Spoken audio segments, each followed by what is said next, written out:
Muted. We really appreciate your patience with us, and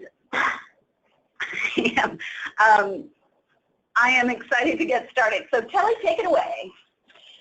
So, welcome. Thank you for your patience as we move through these technical difficulties. As Sue mentioned earlier, we are having some construction done in our building.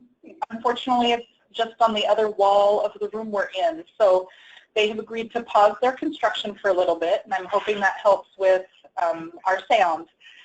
So today, we are excited to share a lot of information with you. Just as Sue said, want to make sure everybody is muted on their end, because we want to make sure we hear those who are presenting today. I will start by introducing who's in the room with us today. So I'm Kelly DeBoard. I'm a pre-K specialist. We have Sue Rose, also a pre-K specialist. Jonathan Green, QRIS Technical Services Manager. Good morning. And Svenja Cooper. Hello. And so we are going to handle our questions a little bit differently today. We recognize that we have a variety of coaches from around the state with us today, and everybody has a different learning style and level of experience with coaching. So we really want to address specific related questions as we are able to in the moment, and then any technical assistance pieces or any additional questions that we have not yet gotten to, we will address at the end of the webinar. We are going to hear from several coaches today, and we want to make sure we have time to hear from all of them. So thank you for bearing with us while we do that.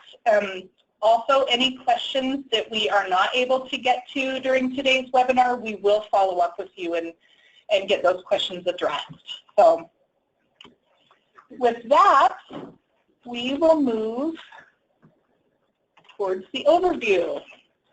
So today we're going to do a brief recap of our March webinar. We're going to hear some WELS updates with Jonathan. We're going to talk about QIP timeline, and we're going to talk about relationship-based coaching, and we're going to hear from coaches in the field around this subject. And then at the end, we're going to address some questions from the field that have come in, or questions from past webinars that we'd like to address.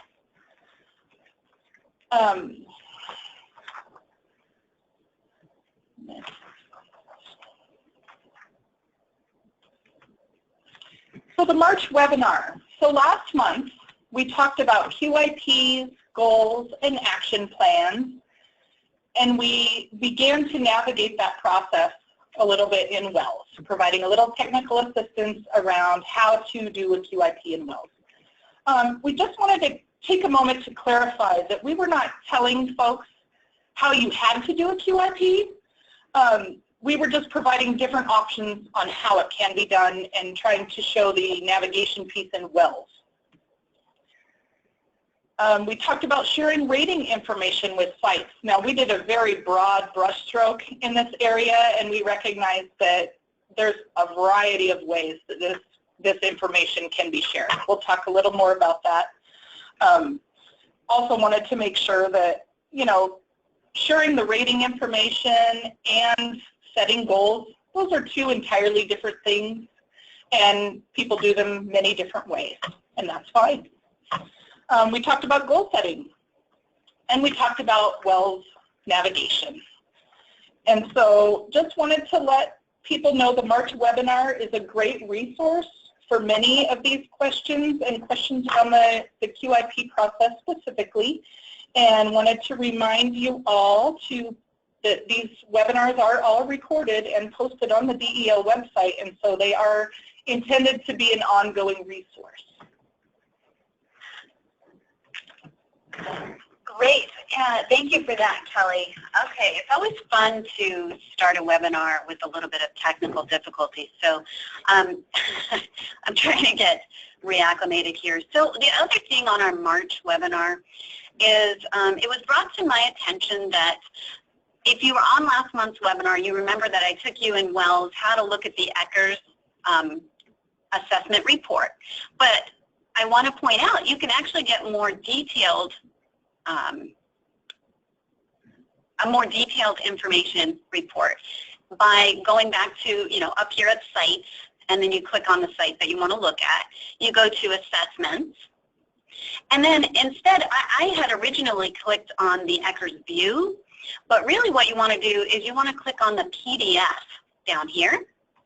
And what that will do is it will show you this level of detail around your Eckers score for your rating. And so it's much easier to create your QIP and goals and action plans when you have this level of detail. So the University of Washington will give you this level of detail if you score anything a 3 or less. If it's a 5, 6, or 7, you're not going to get any notes, as you can see, but it gives you a good starting point for moving forward. So just wanted to make sure you all knew that that was there. So next we have Jonathan Green. Welcome, Jonathan. Tell us, what are some updates you want to share with us today? Thank you, Sue. Good morning again. I'm just going to give you a little bit of information on some recent updates we made to both the Merit and the WELS systems around ratings. You aren't necessarily dealing with this directly, but it'd be good for you just to be aware of this. And some of you who are in more than one role may be actually helping sites, helping contractors with this process. And then I'll talk a little bit about some upcoming policies that will have an impact on you as coaches that will be important to be aware of. So last Thursday night, just about a week ago, we deployed some new functions to Merit, and then last Friday night we deployed some new functions to WELS that match up with them. And what this basically does is it allows providers, sites to have 3 different choices when they go into Merit to request an on-site evaluation. And so they can either request an initial evaluation if they've never been rated before. If they've been rated before and they're within 6 months of their 3-year anniversary date, they can request a renewal rating. And we do have some folks out there who are in that situation. And then if you're in between those 2 points in time, you will see a option to be re-rated. And we have a re-rate policy that is posted to our DEL website, and we can connect to where that is if you'd like to see it. But basically, people who have ECAP slots, if you have not met your required level 4, you can request a free re-rating. You get 1 free one. And after that point, if you still don't meet the required level 4, or if you'd like to bump up higher to a level 5, for example, you can request a paid re-rate. And within the functionality now in Merit, it will know where you are in time and will either show you the initial if you haven't been rated, the renewal if you're within 6 months of your 3-year anniversary, or if you're in between, as I said, it will show you the re-rating options. And within there, you can select whether you want to be re-rated in the ERS and or the class and or the quality standards checklist. And that will depend on which pathway you're on if you are selecting the quality standards checklist or not. And then that information will be sent back to the person who's requesting, who's the site contact manager, the primary contact for EA, in a PDF form so you can see what you selected. The person who approves the request can change those options if you made a mistake. So there's some things built in there. But just so you're aware, we've made the system in Merit a little bit more inclusive of different types of things you may wish to select if you're in that re-rating situation. And as I said, when you go in to request an on-site evaluation, Merit will automatically show you what you should see, not what you shouldn't see. So if you're in there and you see one thing, you can double check what your anniversary date is, and that may tell you if you're within that 6-month window of your anniversary, which would be the 3-year anniversary, which would be the renewal rating as opposed to a re-rate or an initial rating. So just so you're aware of that, if you're working with sites that are going through that process and want to give them a little technical assistance about that in Merit. And then we have the corresponding choices in WELS as well. You will see for the assessments that people can request a free re-rate or a paid re-rate, different things like that. We also have options now for people who have pathway changes, so they've moved from the licensed to the Head Start ECAP pathway, that they can be re-rated without new data collection, but we simply select a pathway change rating phase, and then the UW folks will give them the 45 reciprocity points and can re-rate the site with that, and that will display then as a pathway rating change. So we also have that option for hybrid sites that have changed their slot makeup as well. They can get the extra 10 points if they go above the 75% threshold. So we've added some new functionality both in Merit and in WELS to capture the variety of different re-rating circumstances that people may face. So just so that you're aware of that. And again, if you have any questions about any of this, feel free to email us at qrs@del.wa.gov. I'll be happy to respond. I think it's great information, Jonathan. Thank you for sharing it. And this is really important for coaches, especially if you're working at a grantee or contractor that participated in the Head Start ECAP Reciprocity Pilot Project. Because a lot of those ratings were finalized January 2nd, 2014. So the renewal rating will be coming into effect in January of this coming year. So this is great. So where do I find more information? If I'm a pilot contractor and I'm like, all right, my 3 years is coming out, do I just go on the DEL website, or is more information coming out? We have the information about the re-rating policy on the DEL website, and we actually are currently sending out renewal reminder emails from Merit starting at 9 months. And this is a little bit confusing because if you go in when you're 9 months out, you won't see the renewal rating choice, you'll see the re-rating, because as I just said a moment ago, you need to be within the 6-month window. So we are going to work to get rid of the earlier emails that come out automatically so that it isn't confusing. So you'll just get one at the 6-month point, which is when you actually would see the renewal rating choice in Merit.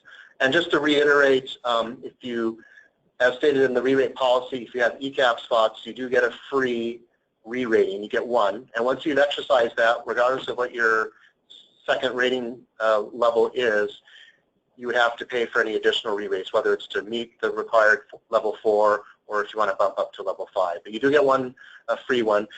Subsidy sites get those as well. It's basically any sites that are required to reach a particular level in the Early Start Act get one free re-rating, and then any subsequent ratings after that within that 3-year cycle would be paid. When you go back to the renewal rating, you start the process back over again, basically. And the renewal rating is basically like an initial. It's a full rating with all the data collection in all the different areas. Okay. Very helpful.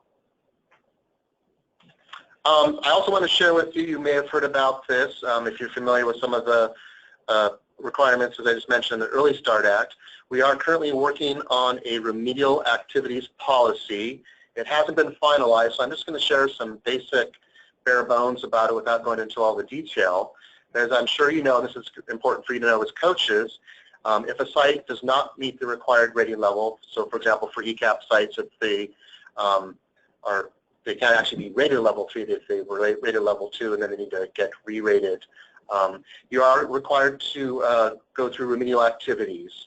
And this happens not right away, but within 60 days of the rating notification, you need to start the remedial activities. And of course, this is the support that you provide as a coach, where you're starting the QIP in WELS, you work on the various standard areas, the goals, et cetera, the action plans, as Sue was mentioning, related to the areas that you need to improve your scores, whether it's the ERS, the class, what have you. And we are actually in the process of building some additional functionality in Merit where it will automatically populate what that start date is for remedial activities. So you'll be able to go in down the road when this is built in Merit and look up a site and see what their remedial activity start date. So you'll have a sense of the timeline for when this is starting, so you can help sites keep on track with meeting the 6-month requirement to complete the remedial activities and then get re-rated. Wonderful. And we will hopefully have this finalized policy ready and posted to our DEL website really soon, so you can see all the detail in here.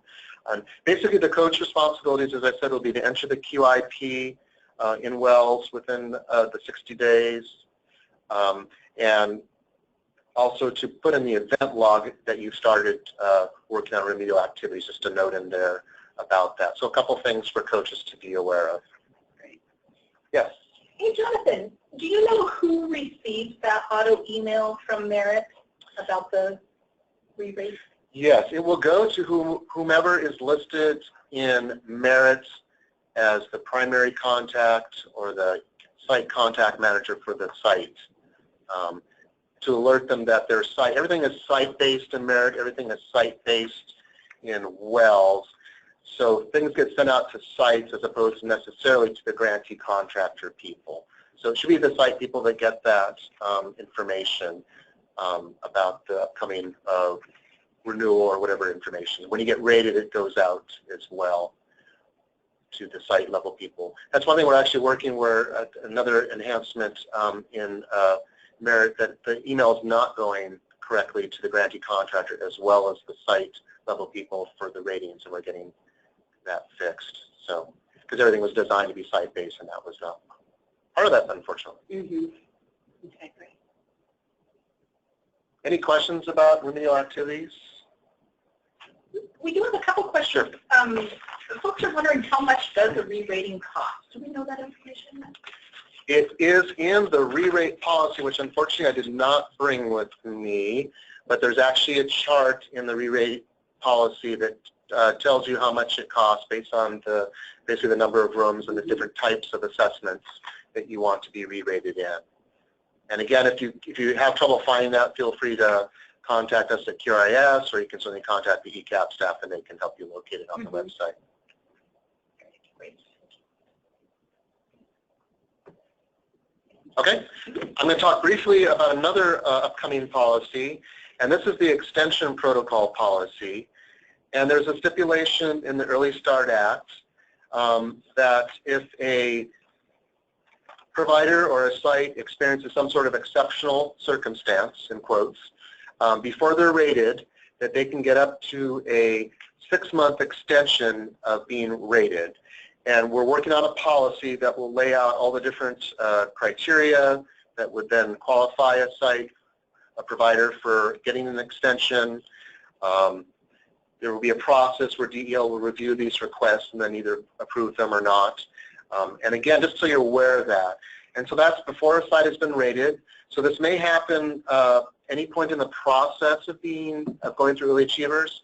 So it may happen before they've requested their on-site evaluation.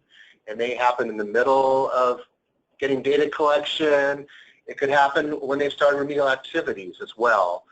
So it's possible for people with this exceptional circumstances to get this extension. And again, we're going to build some functionality into Merit so that if a site, a provider does get an extension to being rated, we would be able to enter that date at the DEL end in Merit, and that would basically give them 6 months to complete the extension protocol, and then they would be back in the timeline as far as needing to go through remedial activities, getting rated, what have you. It's a bit complicated, as you can probably imagine, because we have 2 different timelines kind of interacting here, and all the different possibilities depending on when the extension might actually be requested and granted, whether it's the beginning, the middle, or the end of the process. So, and as I said, we will let you know as soon as we have those official policies finalized, posted to the DL website, and as we have the functionality built out. Because again, this will potentially impact you as a coach. If, for example, if a site is in the remedial activities process, they've gone through 3 months of it and something happens and they request an extension and they are granted it, that would basically put things on hold for a period of time until you started again with the site, with the provider. So just so you're aware of that. Okay. Great. Any questions about the extension protocol? Just a comment that this is the best news I've heard all week. Wow. I'm glad this is the best news, but also sad that this is the best news, I guess. Yeah. And again, if you do have questions about any of these upcoming policies, about your WELS access, any questions about navigation, et cetera, technical questions, please feel free to email us at QRIS, or as I like to refer to it, Chris, at del.wa.gov. Great. Thank you so much, Jonathan.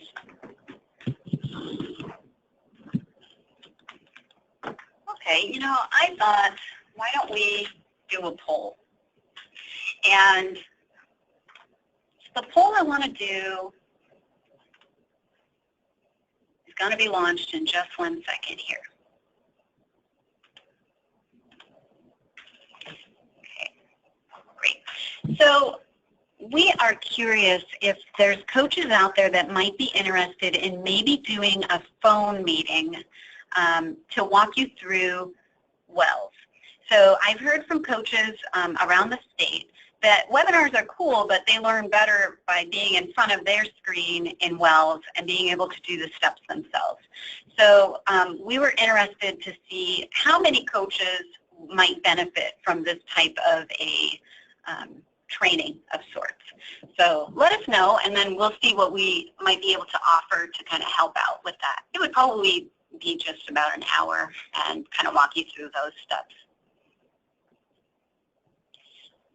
So I'll give you a little bit of time.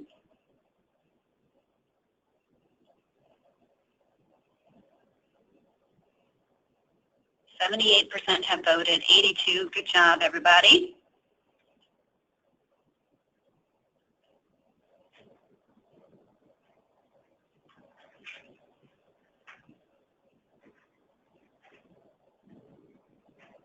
Okay. So it looks like 43% said yes, very interested, and then 35% are kind of interested and might find it helpful. I think that's enough for us to know it's going to be pretty helpful to at least quite a few of you. So Kelly and I will look into the options in offering this for you. So thanks for participating.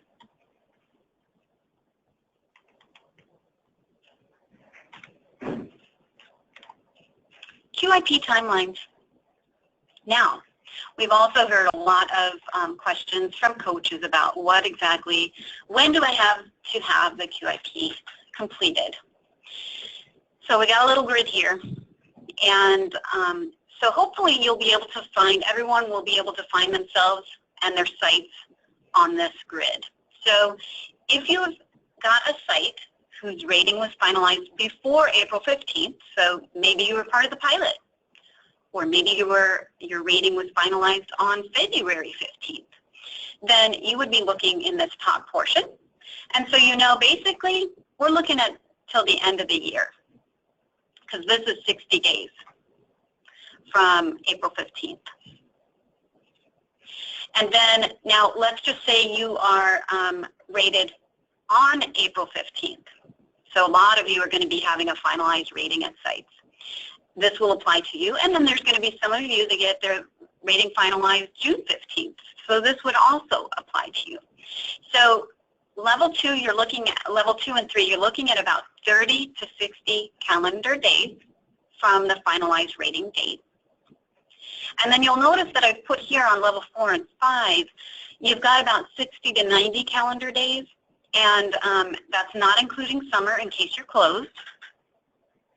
And I want you to know that this is something that we're advocating for in ECAP, is that we will be able to give you that 90 days if you're at the 4 or the 5. Because you're in a 3-year rating cycle, it allows a little bit more flexibility to get to that 90 days. So I put on here that it is subject to change, because I have to get that, we have to get that finalized through all channels here. But just know this is what we're kind of looking at, that 60 to 90 day range for level 4 and 5, and then really within 60 days for the level 2 and 3. And this will be finalized as soon as the remedial activities policy comes out.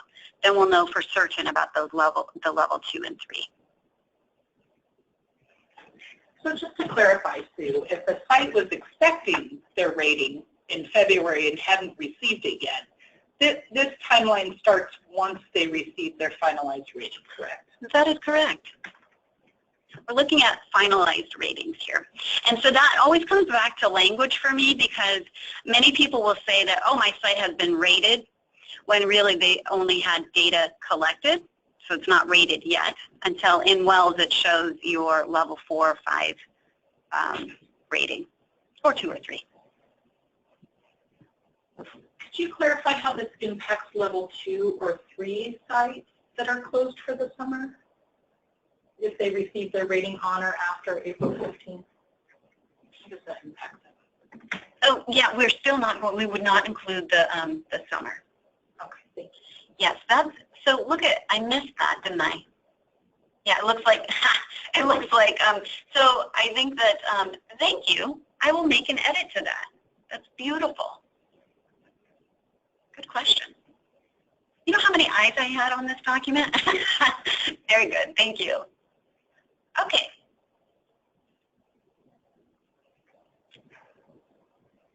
I'm going to go ahead and launch a poll. And we'll see if any questions come up that are related to the QIP timelines. In the meantime, let's launch a poll.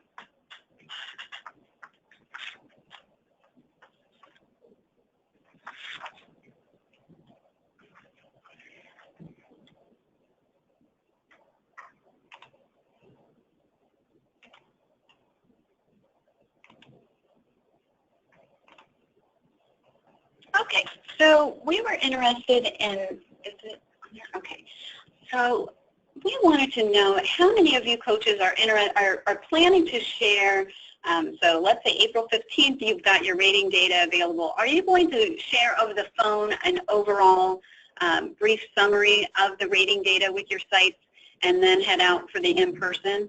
Or do you plan on sharing the information simply in person with all of your sites? So take a moment to participate in this.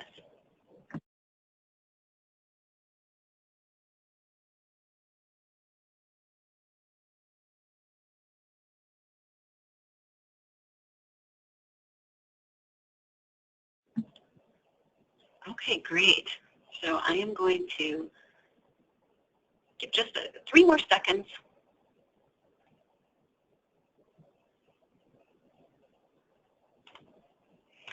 Okay, so you can see that quite a few of you are planning on only sharing the information in person.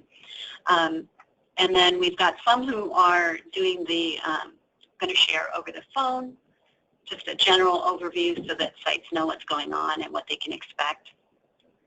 And then others who are still deciding. So one of the cool things about today is we have coaches that are going to be sharing their way of doing things. And Kelly's going to take us into that and introduce who we have as guest speakers. So yes, today we wanted to spend a little time discussing relationship-based coaching and kind of what that means and how that can look differently from place to place. And we have several coaches with us today. We have Christine Wilson, we have Becky Zaleski, Kristen Monson, and Joan Newcomb. And we're going to hear a little bit from each of these coaches around relationship-based coaching and ways how this works in their program and tips that they have to share with the rest of us on coaching. Okay, hang on 1 second, guest speakers. I got to just get you unmuted. 1 moment, please.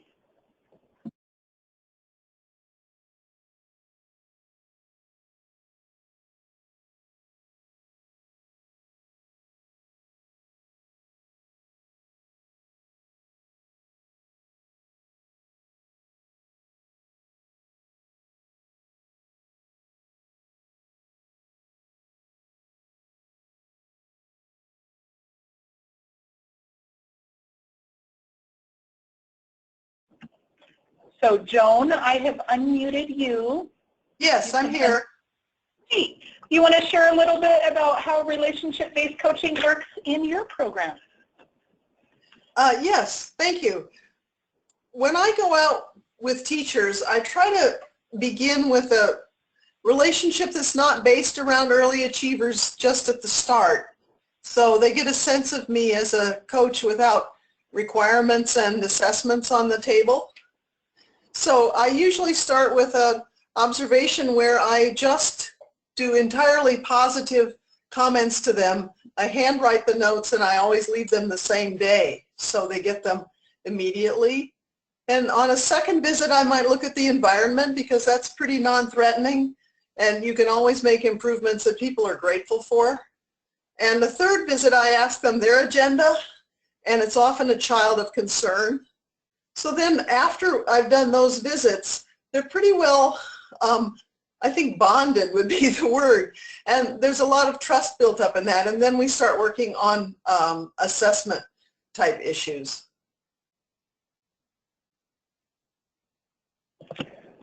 Great. So it sounds like you really take a lot of time to build that initial relationship before you ever even get into the assessment and goal setting process. Yes. Wonderful.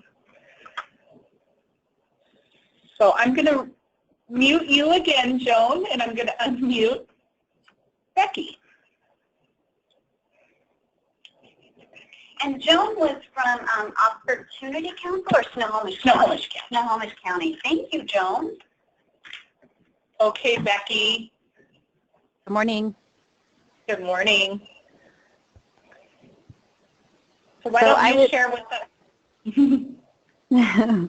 I would just agree with Joan to start that we definitely start with those non-assessment conversation, and then we've given many opportunities for really solid training on introductions to class and ECHRs that do not focus on the score, but actually raising the quality in our classrooms and tying that really closely to the ECAP standards so that teachers really see a benefit, that they're increasing the quality, not adding on another thing. That was really important to us.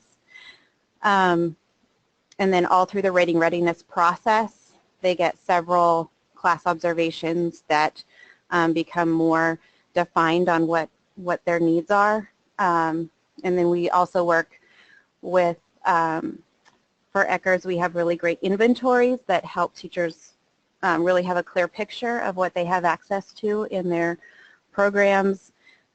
We don't focus on the areas where we know they'll score low, like their playgrounds and things that they don't have control over. So we kind of release them of those areas for pressure. And then again, we really don't focus on the score. That's our really biggest goal. Great. So Kristen, I'm going to unmute you next. Hello. Oh. Just go ahead, Kristen. hello. Can you hear us? Oh, okay. We will type in. It looks like you're not able to hear us, Kristen. So, Hello. well, Oh, you can? Kristen, I can hear you. Oh, okay, good. Yeah. I work with Becky, so most of what she said is what I'm working with. So. Okay. Okay, that's great. Well, we appreciate you guys coming on and sharing, and I think it's wonderful. So I think what we'll end up doing is moving on then to, Yeah, I just wanted to give Kristen a chance if there was anything she wanted to add. If not, we'll move on. Point. Okay. Okay, thank you. And we will move on to Christine.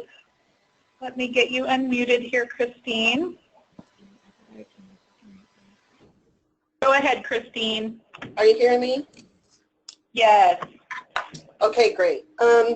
So the first thing I'd like to share is that at the Opportunity Council with the ECAP and Head Start programs, we do things a little differently. I know that the recommendation is always that supervisors not be the coaches for the relationship-based coaching, but our program has been working for about 8 years on how to implement reflective supervision. And, you know, with reflective supervision, it's really more of a coaching model of supervision anyway.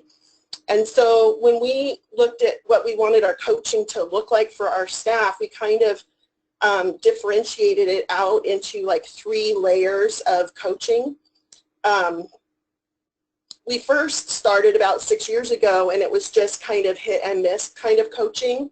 But then we got all of our supervisors class reliable and ECHRS trained, and we've spent a lot of time practicing with teachers and supervisors on how to use a variety of sources of data and making that kind of enculturated with all of our staff. So our staff are very used to looking at screening results, curriculum checklists, using assessment reports out of Teaching Strategies Gold, and working with their supervisor on goal development. So for us, it felt like for that basic level of coaching for quality improvement, it made sense for our supervisors to be providing that coaching support and modeling at the center level.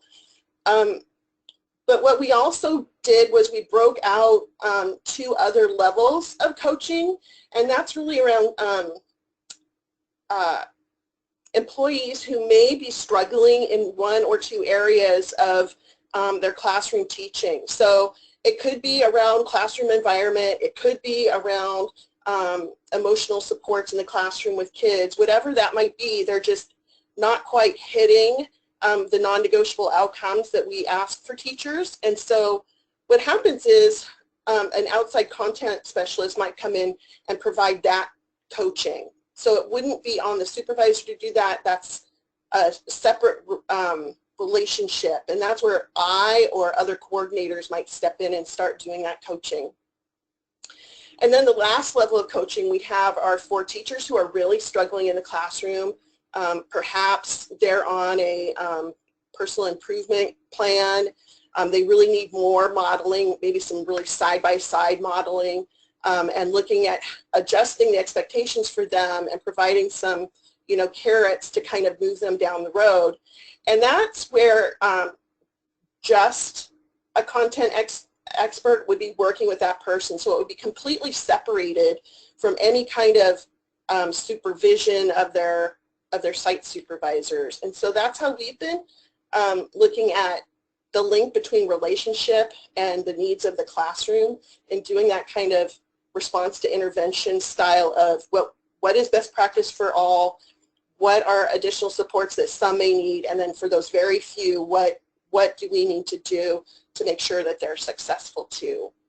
So I don't know, we see supervisors as having that best relationship with their staff already, and so that's how we coach our teams. Great. Christine, can you talk a little bit about what the content area specialists are and what they do? We have a question from the audience.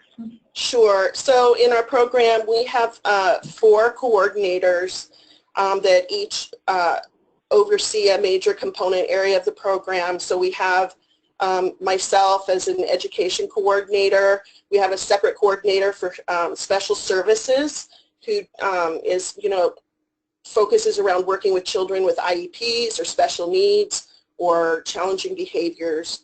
We have a specialist who can come in and coach them around instruction around nutrition or toothbrushing or working with families around obesity issues. And then we have a content specialist around our home visiting and parent engagement. And because we have our teachers, they are also the home visitor, they receive coaching in all areas. So it would be in the home visiting and in classroom implementation. Great. Thank you, Christine. We have a question that I'd like to extend to all the coaches. It's around, what kind of advice do you have for working with teachers who feel that they are already excelling and perhaps maybe harbor some negative feelings towards the data collection? So why don't we start with you, Christine, since you're on the line, and then I can go back through. Hi, yeah. You know, a lot of teachers feel like coaching can feel like an add-on, and because supervisors are constantly looking at data with teachers, and we've really made that a part of the culture, it's really about the data. And so by looking at what the data is telling us, teachers can see where their next steps have to be. It's not a personal thing. So we don't really struggle with that too much, but we have had a few really tenured employees, and sometimes it does require us kind of taking their hand and standing side by side with them and showing them the value of having that a person to bounce ideas off of. And once you've built that kind of respect back and forth, then it seems to move quite easily into, you know, embracing that kind of coaching role.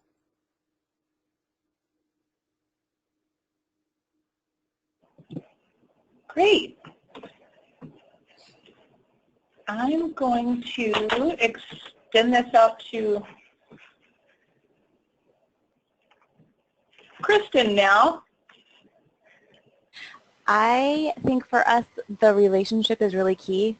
And also when we do a class observation, we really give clear feedback. And there's a place that we talk about missed opportunities. And when we really sit down and look at what quality through the class tool looks like, that missed opportunities piece leads to really good conversation, even with those teachers that may feel like they don't need as much support. They start to really begin to understand, for instance, what feedback loops really mean and how they can really use feedback loops within their classrooms, or how to support their assistant teachers and their whole team in improving quality within their classroom. So I guess that's my best answer. Thank you, Kristen. So, Joan, go ahead. I'm going to let you weigh in on this as well. Yes. Well, when it's veteran teachers with that response, I usually try to acknowledge everything they've done. I think it's usually a feeling that they want to be acknowledged for what they already know and do. And so I try to do that really thoroughly before anything else gets talked about. And then I rephrased class. It's usually the last third of class that's the issue. And I rephrase that as having deeper connections and deeper conversations with children. And when it's in that framework, people do respond to it. I mean, people do want that opportunity to have deeper connections. And then I describe class as a different kind of tool in their toolbox. And that usually brings teachers around. New teachers don't really need that as much, but I've found veteran teachers just want to be seen and heard for who they are. Definitely. Those are all some wonderful tips for building that relationship and helping people move through all of the different processes. So thank you. Christine, I know you have some other documents that you sent to share. I'm going to unmute you, and you can talk about those. And I can pull them up on the screen as you wish. So I provided just the kind of RTI model that we're kind of using in terms of the triangle of supports that talks about best practice for all, additional supports for some, and then interventions for a few. That kind of lays out what best practice is for everyone, and then looks at the additional supports as they go up the model for what we need to do to support staff. But I also, you know, we have a coaching PLC here for all of our coaches, and one of the things that coaches really wanted some support in is how to build trust with staff if they're brand new to their teams, or coming from a place of distrust, maybe from a previous work experience. And so one of the things we really look at is, one, everyone is a learner, and you should, as a coach, it's really important for you to know the areas that you are wanting to grow and strengthen. And if you are transparent with your learning with the people you're coaching, often they're much more comfortable with being reciprocal about talking about areas for growth. And then, you know, those conversations about what their values are as a teacher and trying to find commonalities between the two of you is something really important. What do they feel like their strengths are? Also, when you're collecting data, it's really important to look at that data together and let the person that you're coaching rate themselves in order to kind of coach them and being more self-reflective. And then also making sure that we know how they like to get feedback best. So I kind of provided something that I gave to our coaches to kind of ease them into coaching brand new people, because they kind of struggled with that a little bit. Then I also provided an example of our PLC, Coaches PLC agenda, so you can kind of see some of the things that we're going through with our coaches. Coaches are really hard on themselves and they are really busy, and so we always open our meetings with some self-care. That self-care, we've kind of looked at trying to be a little bit more mindful about being in the now and not really beating ourselves up for what happened yesterday or worrying about what's happening tomorrow. So we always open with a connecting on how to do some self-care and be mindful in the job. Then we kind of review our norms. We go back and we reflect on what happened last month. We in the last month, we always decide what our homework is going to be for the next meeting, so we review that. And then there's always kind of some, you know, new learning that's going to be included. So, you know, we do some new learning, and then at the end of the meeting, we reflect and decide what we're going to talk about for the next session. So this example right here is actually from our January PLC, Coaching PLC. So it's kind of an example of how we support our coaches in the work that they do. And then lastly, one of the things that I shared with you was an example of a coaching protege contract. And this contract is really helpful in kind of laying out what the expectations are for what's going to happen, what is the coach going to be responsible for, what is the protege responsible for, what are we both responsible for, and then making that commitment to making the relationship as useful and positive as possible, so that we're kind of always starting off in the same place.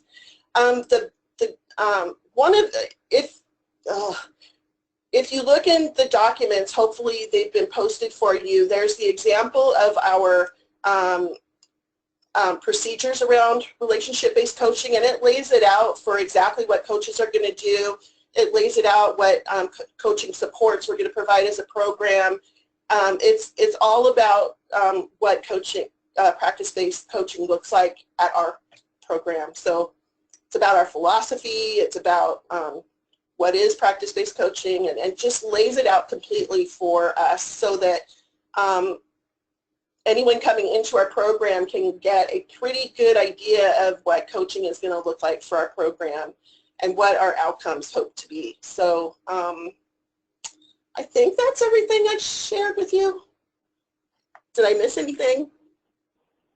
I think you covered it, Christine. We're getting several questions. Is it okay to share these documents with the group? I wasn't able to upload them all as handouts because we have a limit to how many handouts we have, but I'm happy to email them out to folks if that's okay with you.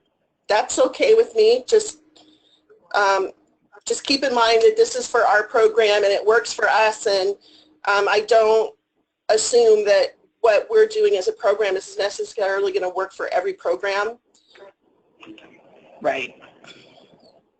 I think it's great that you shared all of this, Christine. This is Sue Rose. And I actually, if we can, there's just one other thing that you sent in that I was really, it was very colorful. And if we can pull that up, the middle one, I think.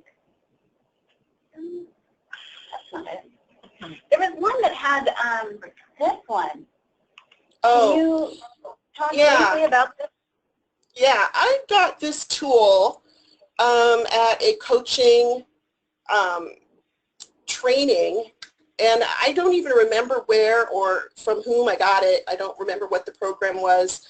And this is the tool that we've used as a coach's self-assessment. So as part of our coaching PLC, we look at all of these different components of how to be reflective on what we need to work on as a coach.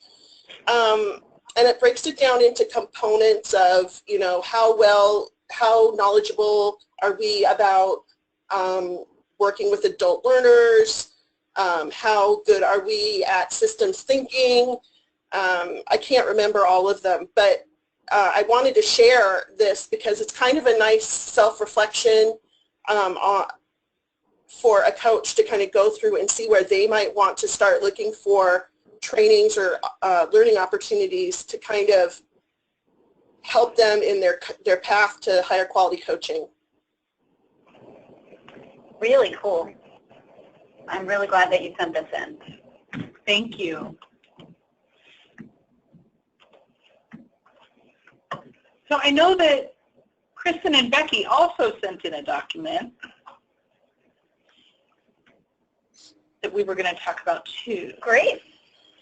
Did I loaded it as a handout and I sent it out in an email. And so I will go ahead and take the little mouse here. And so let me pull this up on the screen. I'm going to unmute both of you, Becky and Kristen. Okay, so this is what I sent out in an email to all of you yesterday, and it's also attached as a handout today.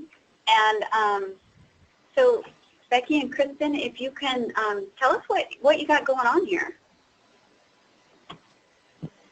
Yes, we just found, because we don't coach to numbers, that, sorry, I can't hear myself very well,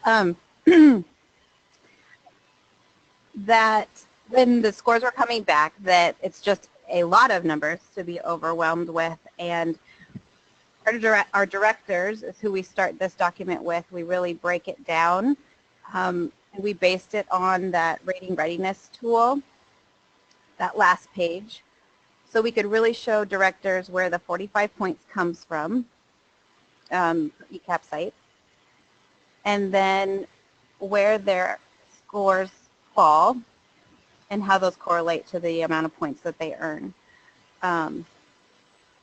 So doing this math really made it solid and clear, and they were very confident in their score, and when they could really understand and articulate why they earned a level 4. Oh, okay, I see. So you really actually get very much into the numbers and the data, where there's, I think, some coaches who are a little bit more apprehensive to go too much into the numbers and stay more with the kind of the more overall categories of, you know, low, mid, high kind of stuff. But you're saying that there's teachers that really appreciate exactly, tell me how I got a level 4. Yeah, they really don't understand the level, you know, and we just say in general terms that it's this 5-star hotel system, but then you have class scores and you have very specific Ecker scores broken down in all of those areas. They really want to see, we found they really wanted to see how it all fit together, and that just giving them the level 4 wasn't enough. And this also made it very clear to us, and so we can really coach to very specific areas using this as well. Yeah. Well, I really like it. I think it's a really cool way to share, and and we did send it out already, so I think we got your It's kind of approval uploaded first. weird, so I don't know if you want a new version. It looks kind of like it uploaded differently than the way we have it laid out. But You can, we'd be happy to take whatever you send to us, and we'll share it with others. okay. I see. Okay. Yeah. Cool. Were there any other handouts from? I think that Okay. was our only one. Okay, that's wonderful. Well, I appreciate the resources, so I'm hoping others do as well. Okay. And just to follow up, we will send out an email with the additional attachments that were not included originally. So we'll get those to you all. Thank you, coaches. It's great to hear from you, and it's always nice to hear what folks are doing out in the field. And we're going to go ahead and move on to another poll.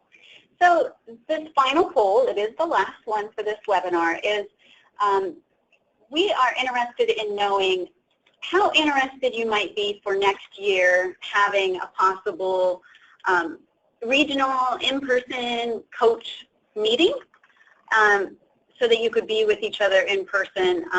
This is not something that I'm saying that we will be offering or anything like that, but I have heard while visiting different contractors that many coaches were saying, hey, I'd love to be able to do more in-person things. And so we were just brainstorming and wondering, is this even something we should pursue for next year? Are coaches interested in doing such a thing? And my thought on this is that, you know, we could, as DEL, if we set you up as, you know, doing regional, and then you take it from there, and then, you know, just to get the ball rolling on this so that you're having more direct contact with one another.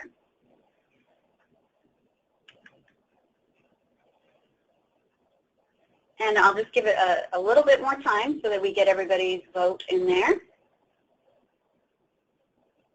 It does look like there's a lot of coaches that are very interested in this. And I think that it makes a lot of sense since the work that you're doing is relationship-based, that you'd want to be able to have a cohort of peers that are doing similar work to really build your skills, and that's awesome. Okay. So I will go ahead and close this poll. And I appreciate you taking that. And stay tuned about what possibilities there might be, or maybe I'm just going, you know, saying stuff I shouldn't be. Okay. So next are questions from the field. So we wanted to get back to some coaches about questions regarding what exactly is required in WELS. And so here is what we're requiring in WELS this year. So we know that you're going to be doing your quality improvement plans. That includes your goals and action plans. You'll know more about those timelines once the remedial activities policy is finalized. I want to honor that the name remedial activities is not the best name in the world. The reason we use it is because it was incorporated in the Early Start Act, and so I don't know that we'll be able to actually change the name of that policy, but I do want to be considerate regarding that. I know it's a terrible name. So, so you're going to do your QIP. You're going to do the activity log. So this year, we're expecting that you'll enter your coach orientation and webinars in the activity log in WELS. Next year, we'll give more defined outlined guidance related to how much activity we're looking for. We've had coaches asking, are you looking for, you know, the time it takes me to drive to a location? Do you want me to enter, you know, every last minute of my day? Because that's going to take up time in my day if I'm having to do that. So this year, we're looking that you'll add the days and time, the days that you watch the coach orientation and the webinars. And if you watched a couple webinars on one day, put them in on one day. I watched orientation 1, 2, and 3 today, you know, and then just enter the date that you did that.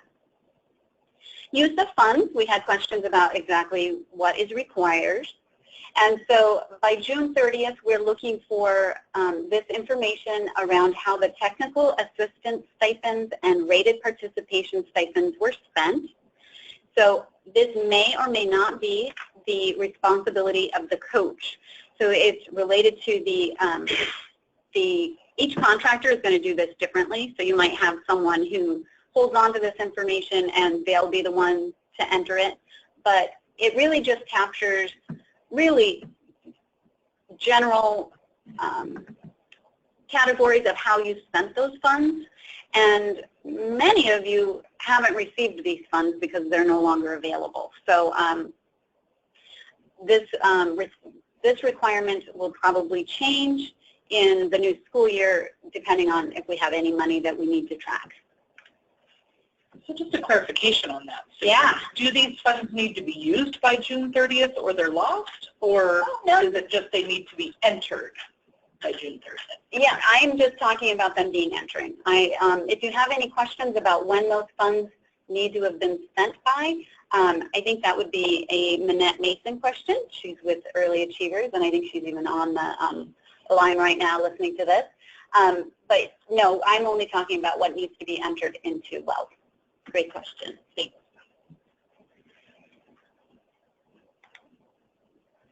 Okay, now we've had questions come up about the Early Achievers protocols around class observations. Like how many cycles of class need to be done. And so I sent to you yesterday, and I have it included as a handout today, the document called Classroom Sampling FAQs. And so what this does is it outlines from the University of Washington how they go about doing their random sampling of classrooms. And so you'll notice here it says sites with one learning environment, one age group, and that they will end up doing 4 cycles of class. And then that changes dependent upon how many age groups you have and how many learning environments. 2 learning environments, 2 cycles of class. So this you can explore further based on whichever sites you're working with. So hopefully that will help answer your questions. And if you have any further questions related to that, I know that I'm working with a couple different contractors related to that specific question, and so I'm talking with Minette, and we'll get back to you specifically about this.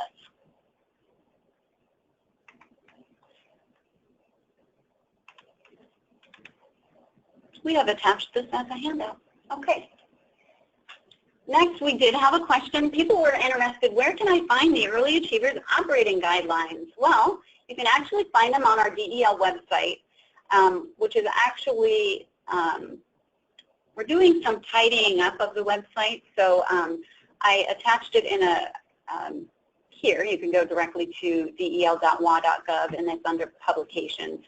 But it's also, I emailed out the operating guidelines yesterday, and they are also included in today's webinar. And if you ever need them and you can't find them on the DEL website, Minette Mason is available to help with that. Or really, your pre-K specialist could as well. But Minette is happy to help.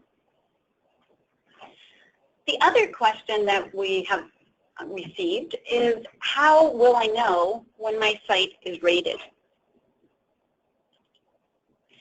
So the grantee contractor is actually going to receive an email from the QIS inbox letting you know that your site has been rated and finalized in WELS.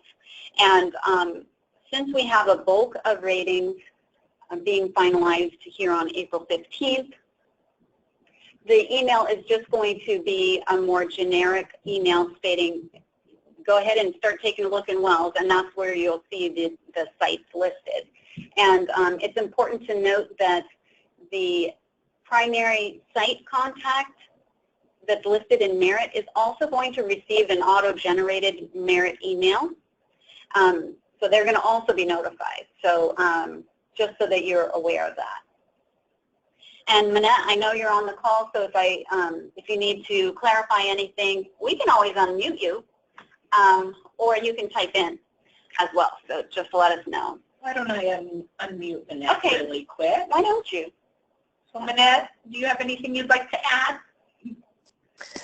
I think you guys are covering it really well. Well, If thanks, there's Minette. anything else, any questions, I can definitely answer those. Okay, great. Thanks, Minette. Thank You're you. welcome. We'll put you back on mute.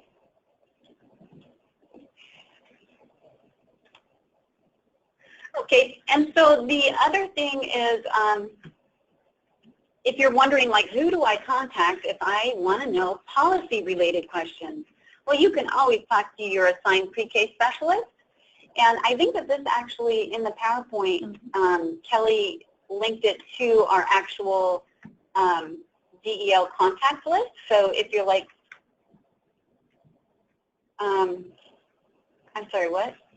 Oh, it's old. It's the old one. Okay, so sorry. So we have Kelly Bohannon now, so that's okay. This is still everything around our specialist numbers and everything is accurate on this. So feel free to do that. And if you're really not sure who your assigned pre-K specialist is, maybe you're with the city of Seattle, you'll know that Sue Rose is your assigned pre-K specialist. So thanks for doing that. Okay.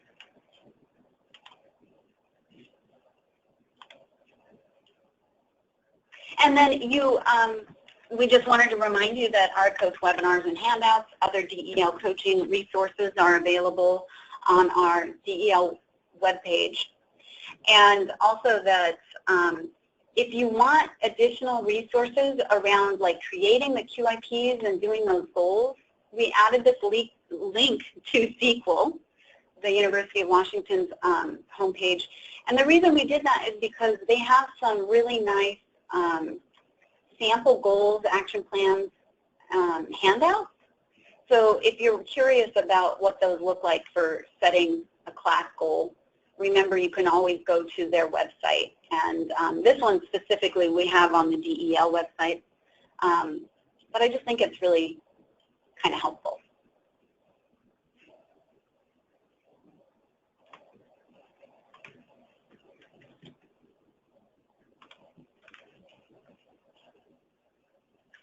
Okay, and it looks like our last webinar is actually coming up in May, you guys. So May 5th, same time, and we look forward to having one final one with you. It's been great working with you. Are there any questions that should be answered today right now? We do have a couple questions that we can pose. With regards to the data available in WELS, are LENA scores ever available? So and so Minette, you can go ahead and if you raise your hand, you can answer this. But LENA doesn't. The University of Washington doesn't share the LENA data that was gathered during the visit at all. That's it just correct. is. Oh, okay. Good job, Minette. Hi. No, that's good. So they don't share that data. No, my understanding is they just download the information from there and they use that for a study, but they don't actually even listen to the conversations. Okay, great. Okay, anything else from Minette while we have her unmuted? If a site has to re-rate because they had a combined class score below threshold, would only the classroom that was below threshold have to be re-rated, or if they were only below threshold for instructional support, would they be re-rated in all domains? Yeah, how does that work? So I'll lead off the answer, Minette, and then you can jump in. That's good. Okay, so if you didn't meet the minimum threshold on the class, even in just one area, the entire class tool will be conducted again, so they'll do the entire class tool. Now, the part that I would need support from Minette on is, one, am I accurate in what I just said? And two, is the if they met the minimum on the other part of the class, how does that exactly work? Can you tell us more? So my understanding is when you re-rate and there's a threshold that you didn't meet, is it would be like going through that entire assessment all over again and getting an entire class score. So if you're in a facility that's blended, so maybe there's infant and toddler classrooms or something like that, if you're going to re-rate in a class, they would re-rate the entire facility in class. Okay, because that's an average score. Those the classes in average of all classrooms that were assessed, right? Correct. Okay. So it would be the same thing if they opted to re-rate an ERS. Okay. Very helpful. Thank you. And then one last one is, this is a WELS question. So I don't know that Manette's needed for this one. Okay. But just a clarification, do secondary contacts have their own WELS tab or just the coaches and grantee contractor primary contacts? Yeah, I think that it's, I don't think that it's a secondary, like at the site level.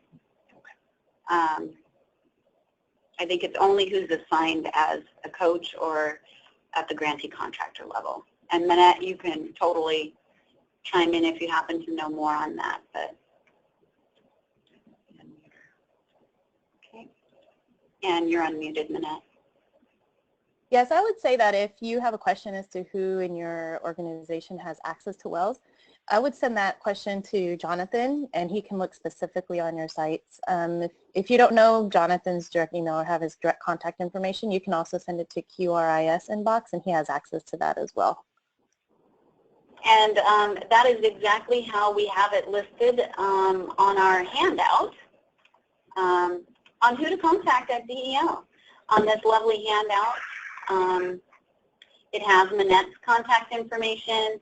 You can get to Jonathan easily through the QRIS inbox, and then our email addresses for Kelly, Gans, and me. Okay. And then also, that being said, if there are some updates that need to happen in WELS as far as who has access, it would be good to contact him as well. He's really good about getting back quickly and getting that access to whomever needs it right away. Okay, perfect. Thanks, Manette. Thanks, Manette. Okay. And one more, Christine is asking, do we need to backdate our past coaching webinars in WELS activity log? Yeah, you'll need to, whatever date you enter, you watched it on, Christine, you have it, you've been keeping track, just enter that date. You can enter that you watched it back in December or whenever you watched it. Yeah, it should be fine. Great, thank you. Okay. So you can, I think that's the end of our webinar, Kelly. It is. So this was a lot of fun, and we appreciate you joining us today. And if there were any questions lingering in the questions inbox, then we will handle those either directly in an email to you or in our next webinar. So thanks so much. Have a great rest of your day. Thank you.